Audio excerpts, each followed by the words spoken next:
বৈষম্য বিরোধী ছাত্র জনতার আন্দোলন আমাদেরকে চোখে আঙ্গুল দিয়ে শিখিয়ে দিয়েছে কোথায় কোথায় আমাদের ভুল, কোথায় কোথায় আমাদের অ্যাডজাস্ট করতে হবে। আমরা সেই শিক্ষা নিয়ে আমরা আমাদের পুলিশ বাহিনীকে আবার ঘুরে দাঁড় করেছি। আমাদের সামনে একটা বিরাট চ্যালেঞ্জ, সেটা হলো আপনারা ইতিমধ্যে জেনেছেন আগামী কিছুদিন বা কয়েক মাস পরেই বাংলাদেশে জাতীয় সংসদ নির্বাচন অনুষ্ঠিত হবে। আমরা পুলিশ বাহিনী ইতিমধ্যে ঈদের বন্ধের মধ্যে আমরা এই নিয়ে কাজ করে যাচ্ছি।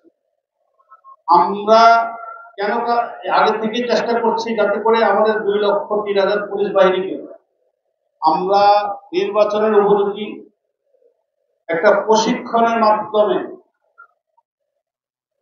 মানুষকে বোঝাতে চাই, জনগণকে বোঝাতে চাই যে আমাদের যে হারানো গৌরব সেটাকে আমরা ফিরিয়ে আনার জন্য একটা চ্যালেঞ্জ নিয়েছি।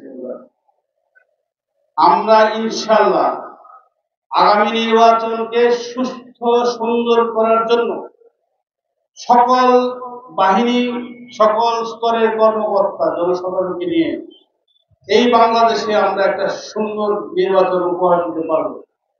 কারণ আগামী নির্বাচন হবে আমাদের দেশ রক্ষার নির্বাচন, আগামী নির্বাচন হবে আমাদের অস্তিত্ব, পুলিশ বাহিনীর অস্তিত্ব রক্ষার নির্বাচন, আগামী নির্বাচন হবে আমাদের যে কলঙ্ক সেটা মোছার নির্বাচন।